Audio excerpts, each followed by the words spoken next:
The deadlift is the king of exercises, a really great exercise to build strength and power. It is also my weak point.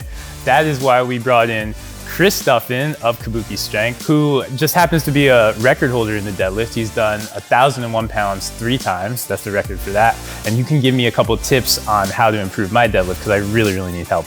Absolutely. So we're going to look at the different types of deadlifts and walk through the principles that kind of overlay all of those techniques and then maximize those results. That's all I want. I want to get to a 500-pound deadlift at some point. So let's get started. Let's get started.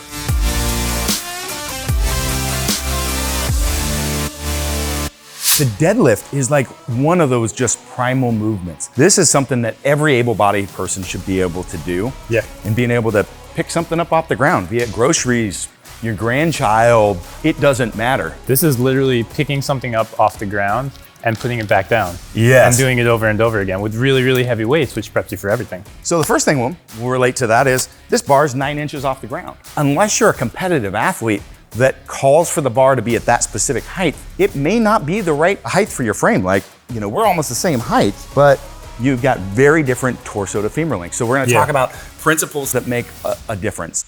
I'm gonna ask you to take your shoes off. You wanna smell that? I do. You want me to do it now? Yep. Okay. So while Eb's taking his shoes off, there's a reason for that. So I have a very thin-soled shoe, so we don't want to be kicked forward and leaning forward. That's gonna put our weight load in front of us and it's gonna make it more challenging, and it's going to create further distance that we have to pull from.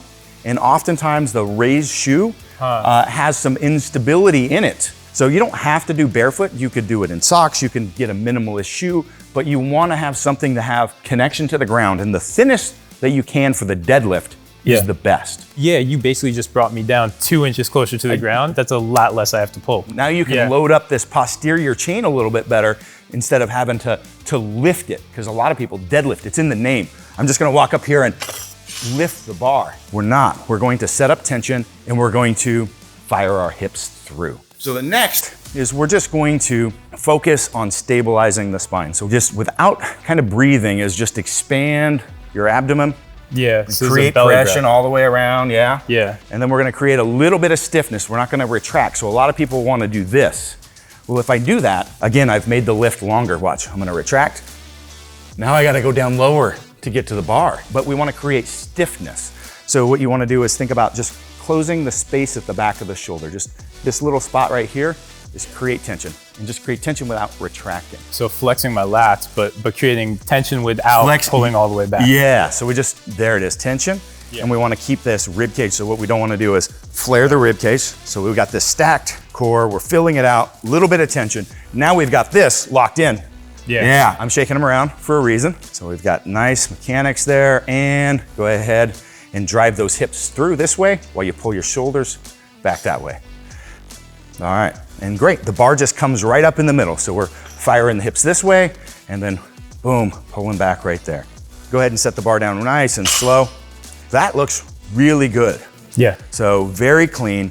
And so what we've got is, you know, we could round in here to get down to the bar so our hips are in a higher position, but then we don't have any stability here in this cavity, and it's put a lot of lever load on those erectors. You want the hips high as possible while still being able to maintain this. And you did that. It was perfect where you were at. Doing too much with the back, like excessive arching retraction, actually makes the hips have to go lower. So the conventional lift is really great for developing a lot of upper back strength and being able to maintain those positions. But the sumo is gonna put more onto the hip driving through. The sumo requires more hip mobility as well to be able to get in good positions. The lift is gonna be the same, hips high as possible while maintaining this, pressurize here, stability in the shoulder. We're gonna fire those hips through.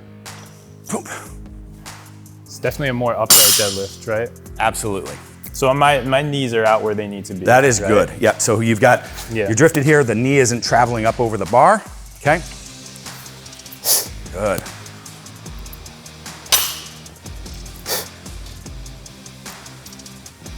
I feel like I actually have to think about my glutes a little bit when I'm doing this too. Like if they don't kick on, my knees start to shift forward. So I've almost got to like actively squeeze when I'm in this position down here. So, and I'm gonna show you a quick tip for yourself with what we call RNT. So I'm gonna make you pull in with your hands and also force you to kind of pull back a little bit more. Typically we would do this for the lats if somebody are missing this. Yeah. Because right here, you're having to pull in for it. That's why it's on my hands and not the bar.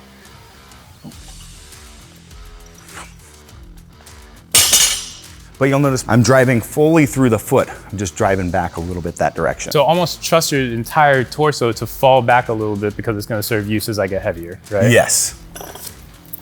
Good. Again.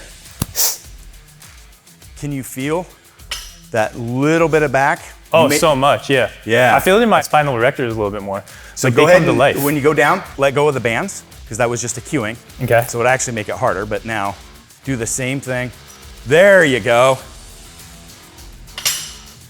Good. And this is a great standing position all the way at the top. Bring it down? Yep.